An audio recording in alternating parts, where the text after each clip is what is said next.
Retrouvez Work in Progress au cœur de Smart Job en partenariat avec Welcome to the Jungle.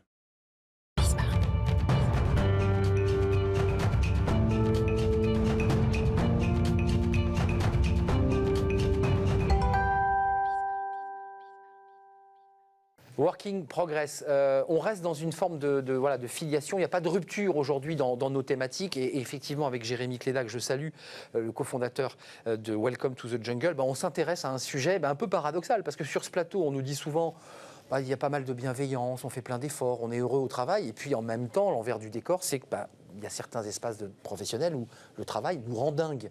C'est ça dont on parle aujourd'hui. Oui, la question, c'est ce que le monde du travail est en train de devenir. C'est une question, c'est ça. Oui, et d'ailleurs, la personne là, avec qui on va en discuter, elle a écrit un livre qui s'appelle Le monde du travail est devenu fou. C'est plus une interrogation, voilà. C'est une affirmation. On va en discuter avec Marielle Dumortier, qui est avec nous via Skype. Bonjour Marielle. Bonjour monsieur. Vous êtes médecin du travail, donc ces sujets, vous les vivez de près. On en parlait avec Arnaud, on se posait la question de est-ce que le monde du travail est en train de devenir fou. Vous, c'est une affirmation, c'est le titre de votre livre. Est-ce que vous pouvez nous dire pourquoi et est-ce que ça s'accélère aussi cette année avec la crise du Covid ? Alors, la crise de la Covid a révélé plein d'autres problématiques dans le travail. C'est-à-dire que, essentiellement, ça a été le télétravail en mode forcé là, au mois de mars et des tas de problématiques liées à cette nouvelle organisation du travail. Mais d'une façon plus générale, il est vrai que j'ai vu le monde du travail complètement se transformer, se modifier depuis 30 ans que j'exerce ce métier de médecin du travail. C'est-à-dire qu'autrefois, quand un salarié se plaignait de son travail, c'était toujours en des termes docteur c'est trop lourd, docteur il y a trop de poussière, docteur il y a trop de bruit. Maintenant, on n'entend plus du tout ce genre de problème. Il est vrai qu'il y a eu d'indéniables progrès faits pour les manutentions, contre l'empoussièrement, contre le bruit. Mais maintenant, dans nos consultations, on entend docteur, j'en peux plus, docteur, je suis épuisé, docteur, on m'en demande trop. Comme si finalement, la surcharge mentale avait supplanté la surcharge physique. Même si la surcharge physique n'a évidemment pas complètement disparu. Il y a encore des métiers qui demeurent très, très physiques. Mais n'empêche que même dans ces métiers physiques, les plaintes sont essentiellement du côté de la santé mentale. On est dans une espèce de toujours plus avec toujours moins de moyens.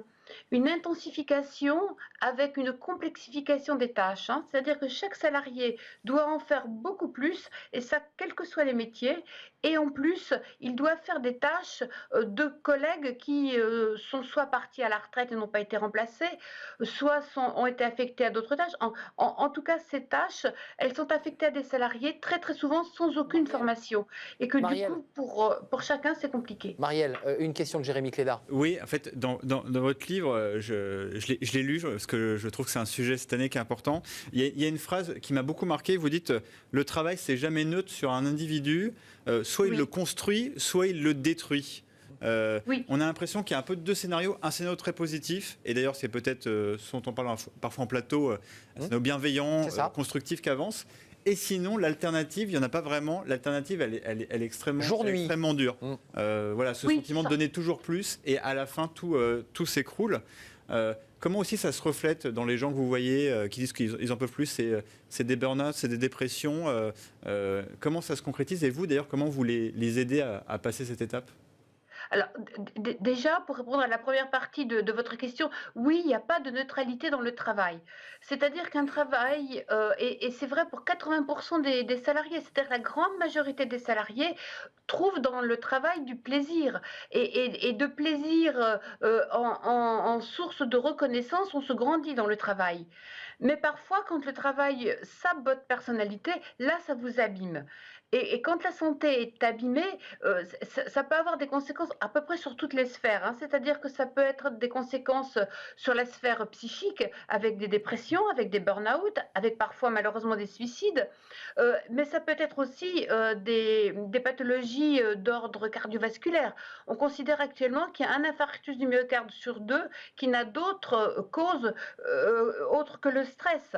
Donc, vous voyez, c'est quand même énorme. Ça peut être des maladies digestives, des maladies dermatologiques, des maladies gynécologiques. Enfin, vraiment, toutes les sphères peuvent être impactées par cette souffrance au travail. Marielle, excusez-moi, le travail, c'est pas la santé, donc c'est cette chanson comme ça qu'on s'amuse à chanter ou à fredonner. Le travail, c'est la santé, le travail ou pas? On n'arrive plus. Si, le travail, c'est la santé, parce qu'on constate que les gens privés de travail, notamment les chômeurs, sont encore en plus mauvaise santé que les salariés, que ceux qui ont du travail. Hein. Donc le travail, c'est vraiment la santé. Simplement, pas n'importe quel travail, et surtout pas fait dans n'importe quelles conditions. Hein. Et si vraiment j'ai souhaité écrire ce livre, c'est vraiment pour faire un constat qu'actuellement, on est parti sur un terrain qui est vraiment extrêmement dangereux pour les travailleurs et donc pour les hommes et les femmes que nous sommes. Vous êtes aussi en direct avec, pas que avec les gens, en tout cas les salariés et potentiellement les gens qui souffrent. Votre métier aussi fait que vous êtes en contact avec les entreprises. Quand vous leur parlez de ces risques et de ce côté donner toujours plus qui marche plus, qu'est-ce qu'elles vous disent? Est-ce qu'elles comprennent? Est-ce qu'elles vous disent d'une certaine manière, on n'a pas le choix, il faut s'en sortir. Sinon, on meurt. Dans cette année. Oui. Comment on arrive un peu à arbitrer ce sujet avec les entreprises?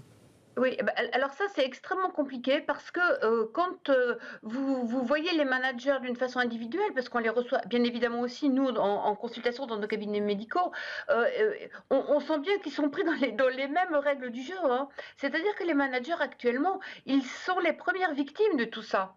Alors certes, ce sont les acteurs parce que c'est eux qui déploient ces nouvelles organisations du travail, mais ce sont aussi les premières victimes.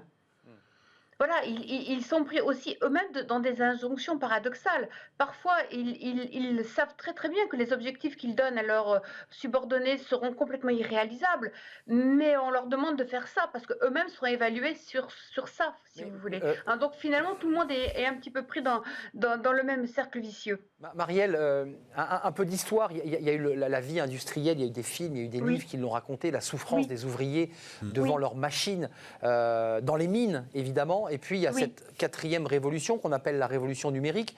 Oui. Elle impacte comment les salariés? Puisqu'on voit que malgré les améliorations du cadre du travail, il y a énormément de souffrance. Le numérique impacte aussi énormément les salariés. Oui, bien sûr, parce que le numérique a permis déjà un contrôle permanent de l'activité des tâches. Avec une demande pour les managers notamment de faire un reporting incessant de leur activité. Ça déployait des procédures et finalement chaque salarié est très contraint par ces procédures et finalement n'a plus, a perdu de l'autonomie et de la latitude décisionnelle dans ses activités. Donc ça, c'est un coup psychologique. Oui. Et d'autre part, l'informatique a brouillé les pistes entre la vie privée et la vie professionnelle. Si vous voulez, les frontières ne sont plus du tout claires pour les gens et c'est ce qui a montré aussi, c'est ce télétravail là dans cette période de confinement que l'on vit, dont on sort à peine.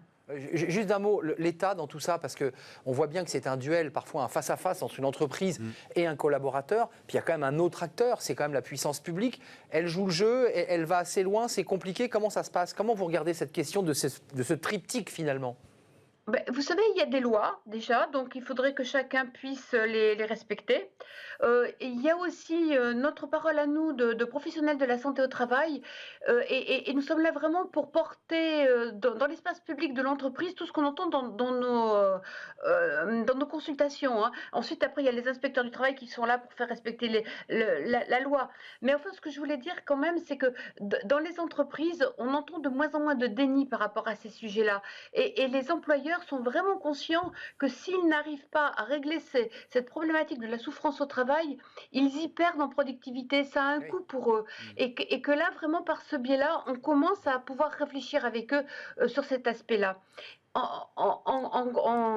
En fait, il faut arrêter de considérer que chaque salarié est un athlète de haut niveau. En fait, c'est ça. Maintenant, il doit donner toujours plus chaque jour. Mais la différence avec un athlète de haut niveau, c'est qu'il n'y a jamais de ligne d'arrivée. Hein. Et ça, on s'y épuise. Alors, on s'y épuise psychologiquement et on s'y épuise aussi physiquement, bien évidemment. Vous avez une dernière question, Jérémy, très court? Non, très courte. C'est vrai que pour finir, dans votre livre, vous parlez beaucoup du terme de déshumanisation. Oui.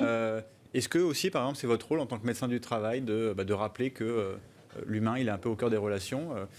Est-ce que c'est ça maintenant aussi votre fer de lance? Complètement, complètement. Remettre l'homme au centre des priorités. Ne faire que le travail s'adapte à l'homme et non pas l'homme au travail. Pas l'inverse. On voit trop souvent des organisations qui se mettent en place et après on dit aux salariés, ben, débrouillez-vous avec ça. Ben, peut-être qu'il faut réfléchir maintenant complètement à l'envers, c'est-à-dire que un être humain, il a des besoins physiologiques, il a des limites, respectons-les et adaptons le travail à l'homme. Merci Marielle Dumortier, médecin du travail et auteur de ce livre passionnant, Le monde du travail est devenu fou. Moi j'avais dit est-il devenu fou, votre titre c'est Est devenu fou aux éditions du Cherche Midi. Merci Marielle d'être venue nous rendre visite. La suite de nos programmes, toujours sur cette thématique, Travailler demain avec Jérémy Cléda et son invité, justement sur Sirix, psychosociaux comme on les appelle.